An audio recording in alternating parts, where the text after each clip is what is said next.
మా అమ్మకి చెప్పా, ఇలా ఇలా ఫ్రెండ్ని ఇలా అన్నాను, అది అన్నాను, ఇది అన్నాను అని చెప్తే మా అమ్మ నన్ను బండబూతులు తిట్టింది. ముందు ఆ అమ్మాయికి సారీ చెప్పు, ఫస్ట్ క్షమించి మనం ఆడవాళ్ళ మనసును నొప్పించకూడదురా, వాళ్ళని గెలుచుకోవాలి, మనసును గెలుచుకోవాలి, అంతేగా వాళ్ళని నొప్పించి గెలుచుకోకూడదని చెప్పింది. నాకేం తెలుసు, నేను మొండి నా కొడుకుని, మా మెంటల్ నా కొడుకుని. నువ్వు అన్నది నిజమే, నేను మెంటల్ నా కొడుకుని, పిచ్చి నా కొడుకుని. ఒక మంచి ఫ్రెండ్షిప్ని కూడా కోల్పోయాక దాని గురించి నీకు ఈ వీడియో పెడుతుంది, కానీ వేరే ఉద్దేశంతో ఏమీ కాదు.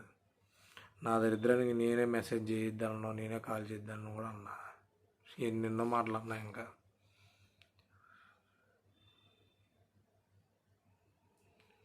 నేను చేసిన తప్పే, ముమ్మాటికి తప్పే.